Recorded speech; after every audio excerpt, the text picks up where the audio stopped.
I arrived in Mendota and slowly drove down the street until I could see her house and front yard clearly. Her father was mowing the grass. He would marry us in a few years. He was a Lutheran pastor and definitely the patriarch of the family. He was a tale-teller with a great memory that invited new family members into the wondrous stories and anecdotes of the family. Songs and poems, stories and memories that weaved history together and spread before you like a picnic blanket. As distant and remote as the Melton clan would be, the Hansteds were the total opposite. They were always together, by mail, phone, or through their annual reunions. Family was most important to them, and their father Ingvald led them with wisdom, inspiration, and humor. The closeness of their family would fulfill a deep need in me. I then saw Liz's mother come around the front of the house with some plants in her hand. Christine was quiet and reserved. She was old school.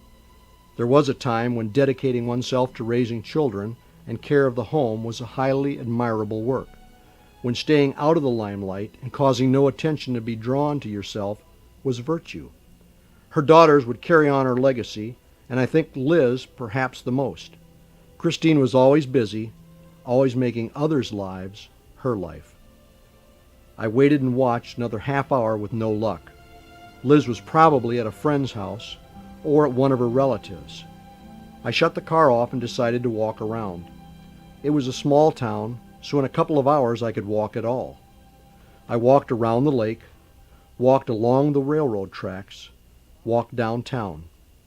I found myself at the restaurant where Liz had worked when she was growing up, and my heart started beating wildly. I walked over to the glass and peered inside for a couple of minutes without seeing her. I ventured in.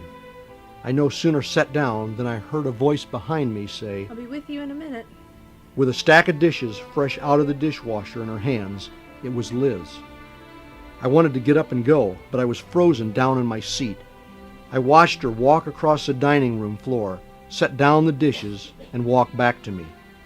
I remembered what it felt like to be a young man infatuated with a girl.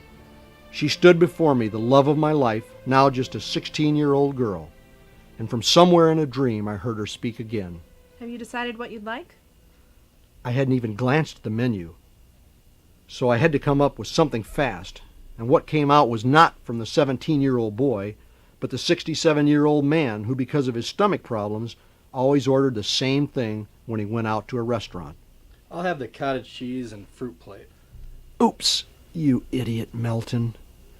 She looked at me strangely, and I realized that I was even more of an idiot because I still had my sunglasses on. Great.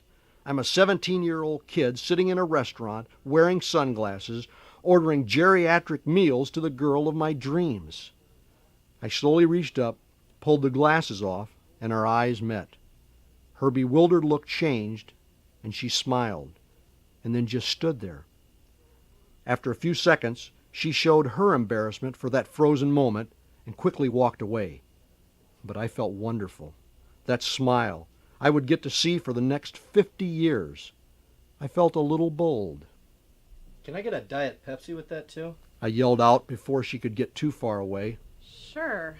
She said, still a little flustered, and turned away, only to turn right back around with that bewildered look again. "We don't have Diet Pepsi. I've never even heard of it. And why would you be dieting anyway?" I ate my fruit plate and drank a regular Pepsi without any further stupidity on my part. I did catch her eye a couple of times as she was waiting on her other customers.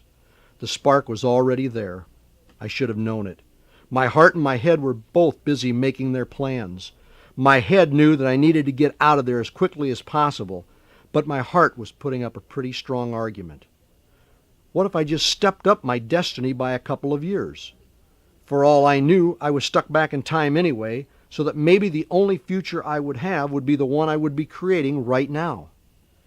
I was saved from any decision by her sister Jeanette coming into the restaurant. She apparently had come to give Liz a ride home from work.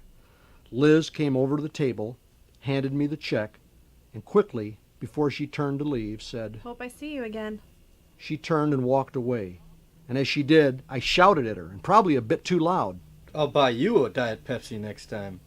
I heard her laugh. She turned and I got a smile that would last for eternity. And then she was gone.